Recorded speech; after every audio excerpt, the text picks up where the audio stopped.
کیونکہ اگر حرام تھا تو اس میں بیان ہونا چاہیے تھا۔ تیسری جو چیز اب زیر بحث آ رہی ہے وہ یہ زیر بحث آ رہی ہے کہ اس سے پہلے سورہ بقرہ میں بیان ہو چکا قبلہ تبدیل کر دیا گیا۔ اب بیت المقدس کی طرف مسلمان ایک لمبے عرصے تک نماز پڑھتے ہیں، اس کی وجہ بیان کیا قرآن نے کہ کیوں یہ حکم دیا گیا تھا۔ ان لوگوں نے سیدنا ابراہیم کی بنائی ہوئی عبادت گاہ کے بارے میں پوری تاریخ گم کر دی تھی، اور اب قرآن نے یہ بیان کر دیا کہ قبلہ بیت المقدس نہیں بلکہ بیت الحرام ہوگا۔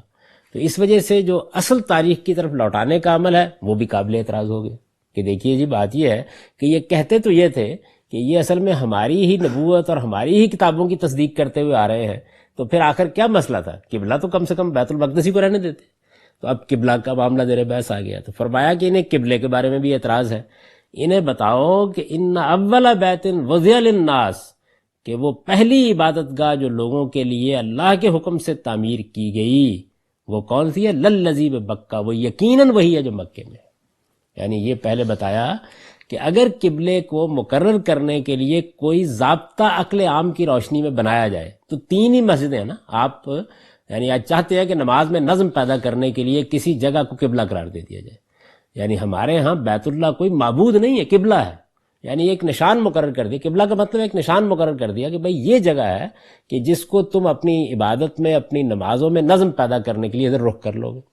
تو اس میں فرض کیجئے کہ آج ہم بیٹھ کے انتخاب کرنا چاہیں کہ کس جگہ کا انتخاب ہو، میرا گھر، آپ کا گھر، یعنی 10 جگہیں ہوں گے نا، تو 3 مسجدیں ہیں کہ جو پیغمبروں کی بنائی ہوئی، یعنی براہ راست انہوں نے بنائی ہے۔ ایک بیت الحرام جو سیدنا ابراہیم کی تعمیر کردہ مسجد ہے، دوسری بیت المقدس جو سیدنا داؤد اور سیدنا سلیمان کی تعمیر کردہ ہے، تیسری مسجد نبوی جو رسالت مآب صلی اللہ علیہ وسلم نے پھر مدینے میں آ کے بنائی۔ تو یہ تینوں مسجدیں جو ہیں اگر ان میں سے انتخاب کرنا ہو تو کس کا انتخاب کیا جائے گا؟ یعنی اسی کا جو حضرت ابراہیم کی بنائی ہوئی ہے۔ تو قرآن نے اسی سے استدلال کی بنیاد اٹھائی، کہا کہ اس میں جھگڑے کی کیا بات ہے، یہ بتاؤ کہ وہ پہلی عبادت گاہ جو لوگوں کے لیے تعمیر کی گئی وہ کون سی ہے؟ للذی ببکہ، وہ وہی ہے جو مکے میں ہے۔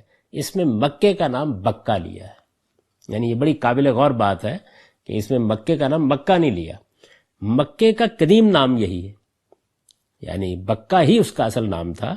بکہ ہی آہستہ آہستہ اس طرح ہمارے ہاں ناموں میں تبدیلی آ جاتی ہے، اس طریقے سے مکہ ہو گیا۔ یعنی بے جو ہے وہ بعض لوگوں کے تھوڑا سا گنگنا ہوتا ہے ناک میں، تو بولتے بولتے بعض اوقات تبدیلی آ جاتی ہے۔ آپ لاہور کے بارے میں پڑھیں گے تو معلوم ہوگا کہ اصل نام یہ تھا، تبدیل ہو کے ملتان کے بارے میں دیکھیں گے کہ مولتان تھا، لیکن یہ ہے کہ واو جو ہے وہ آہستہ آہستہ ختم ہو گئی اور ملتان ہو گیا۔ تو اس طرح بہت سے شہروں کے ناموں میں یہ چیز ہو جاتی ہے، تو مکے کے ساتھ بھی یہ ہوا۔ قرآن مجید نے یہاں کیوں مکے کا نام لیا؟ اس لیے کہ جو یہ بیت اللہ ہے، یہ بیت الحرام ہے، حضرت ابراہیم کی مسجد ہے، اس کا ذکر تورات میں جگہ جگہ ہے، اور اس کو وہاں ہم بیت اللہ کہتے ہیں، وہاں اس کا نام آتا ہے بیت ایل کے نام سے۔ جس طرح اللہ عربی زبان میں اللہ کا نام ہے، اسی طرح عبرانی میں ایل ہے، تو بیت ایل کا جگہ جگہ ذکر آئے گا اگر آپ بائبل کو پڑھیں۔ اور یہ کہ حضرت ابراہیم نے بیت ایل بنایا، حضرت ابراہیم نے یہ بنایا۔ اب سوال یہ تھا کہ وہ بیت ایل جو ہے وہ کہاں بنایا؟ تو اس کا نام بھی تھا وہاں پہ، وہ نام اگر موجود ہوتا تو یہ بحث ہو نہیں سکتی تھی جو اب ہو رہی ہے۔ رسالت مآب صلی اللہ علیہ وسلم کی بعثت کے موقع کے اوپر بھی کہ وہ بنی اسماعیل میں سے ہیں، یہ اعتراض نہیں کر سکتے تھے، حضرت ابراہیم کے تعلق کی بھی نفی نہیں کر سکتے تھے، اور اگر یہ گھر حضرت ابراہیم کا بنایا ہوا ہے تو اس کی قدامت خود اس کی اولیت کا تقاضا کرتی ہے، یعنی بحث ختم ہو جاتی تھی نا اس کے نتیجے میں۔ تو ان لوگوں نے یہ کیا کہ جو تحریفات کی اس میں قرات کو توڑ مروڑ کے، جس کو قرآن نے پیچھے بیان کیا لئی لسان کے ذریعے سے، انہوں نے یہ کیا کہ اس لفظ بکا کو بکا بنا دیا۔ اب بکا کے معنی رونے کے ہیں، تو وادی بکا، دیوار گریہ سنا ہوگا نا آپ نے، رونے کی دیوار، تو اب ایک ذرا سی تبدیلی لفظ کے اندر کی تو اس کا نتیجہ کیا ہوا کہ لفظ اپنی حقیقت سے دور ہو گیا۔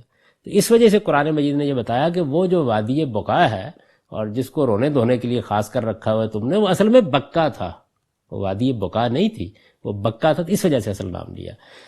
فرمایا مبارکن، تمام جہان والوں کے لیے برکت، و ہدی للعالمین، اور ہدایت کے مرکز کی حیثیت سے، یعنی یہ پہلا گھر ہے جس کو اس لیے بنایا گیا تھا کہ لوگ اس گھر کی طرف آئیں، یہ چیز ان کے اندر ایک روحانی ذوق پیدا کرے گی، انہیں اپنے پروردگار کے قریب کرے گی، اور یہ ایک ایسی علامت بن جائے گا گھر کہ جو انہیں یاد دہانی کرتا رہے گا کہ سیدنا ابراہیم علیہ السلام نے وہ کیا حقیقت تھی جس پر لوگوں کو کھڑا کیا تھا، اس کو بیان کیا اور فرمایا کہ یہ ہدایت کا ایک مرکز تھا۔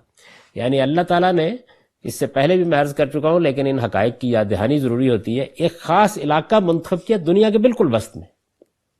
یہ جو فلسطین کا علاقہ ہے جس میں آپ دائیں دیکھیں تو عرب آ جاتا ہے، یہ علاقے کا انتخاب کیا، اور اس علاقے کا انتخاب کر کے سیدنا ابراہیم علیہ السلام کو یہ حکم دیا جب وہ بابل سے اتمام حجت کے بعد باہر نکلے۔ انہوں نے اصل میں تو اپنی قوم پر بابل میں اتمام حجت کیا، لیکن بابل میں جب عذاب آ گیا ان کی قوم کے اوپر تو اس کے بعد وہ نکلے ہجرت کر کے، جیسے رسالت میں آپ صلی اللہ علیہ وسلم نے ہجرت کی ہے۔ ہجرت کر کے جب وہ نکلے تو انہیں دوسرا مشن یہ دیا گیا کہ اب آپ اس مرکزی جگہ کا انتخاب کریں اور اس جگہ میں نشان زد کر دیں کہ یہاں پر توحید کے مرکز قائم ہونے چاہیے۔ جیسے اب بھی ہم کوئی دینی مذہبی کام کرتے ہیں یا کوئی تحریک برپا کرنا چاہتے ہیں تو اس کا کوئی مرکز بناتے ہیں نا کہ یہ مرکز ہے تاکہ لوگ اس کی طرف رجوع کر سکیں۔ تو یہ جو مسجدیں ہیں یہ اصل میں مرکز ہیں توحید کے، اللہ کی عبادت کے، اور یہ خاص طور پر فرمایا کہ ہدی للعالمین، پوری دنیا کے لیے ایک مرکز کے طور پر ہم نے ابراہیم سے کہا کہ وہ اس گھر کو بنائے۔ تو انہوں نے یہاں یہ گھر بنایا اور بنی اسرائیل کے لیے فلسطین کا انتخاب کیا۔ اس زمین کو بھی، وہ زمین بھی قرآن کہتا ہے کہ مقدس سرزمین ہے۔ مقدس کا کیا مطلب ہے؟ جس کو اللہ تعالیٰ نے تقدیس دے کر اپنے کسی دینی کام کے لیے منتخب کر لیا، تو ایسے ہی یہ منتخب کی گئی ہدایت کے ایک مرکز کے طور پر۔ فرمایا یہ اب اس کے بعد یہ لوگ اس کو ماننے کے لیے تیار نہیں تھے، تو فرمایا کہ دیکھو فیہ آیات بینات، تم انکار کرتے ہو نا اس بات کا، لیکن 3 واضح چیزیں ہیں اگر استدلال کرنا چاہتے ہو کہ جو اس معاملے میں ہر ابہام کو دور کر دیتی ہیں۔ فیہ آیات بینات، اس میں کھلی ہوئی نشانیاں ہیں۔ کس بات کی؟ اس بات کی کھلی ہوئی نشانیاں ہیں کہ سیدنا ابراہیم علیہ السلام کا بنایا ہوا گھر یہی ہے، اس لیے قبلہ بھی اسی کو ہونا چاہیے۔ یعنی حضرت ابراہیم کے ساتھ اگر نسبت ثابت ہو گئی تو پھر تو واضح ہے نا کہ حضرت ابراہیم نے اگر پہلا گھر بنایا ہے اور 3 مسجدوں میں سے انتخاب کرنا ہے تو اسی کا انتخاب ہونا چاہیے۔ یہ ایک سادہ استدلال ہے جس میں قرآن اب یہ بتا رہا ہے کہ وہ کیا دلائل ہیں جن کی بنیاد کے اوپر اس کا انکار نہیں ہو سکتا۔ فرمایا کہ پہلی بات یہ ہے، یعنی آپ 3 نشانیاں بیان فرمائی ہیں۔ مقام ابراہیم، یعنی یہ ابراہیم کا مسکن ہے، ساری روایتیں یہی بتا رہی ہیں، پوری عرب کی تاریخ یہی بتا رہی ہے، اس پر اجماع ہے، کوئی اس کا انکار نہیں کر سکتا کہ یہ ابراہیم علیہ السلام کا مسکن ہے۔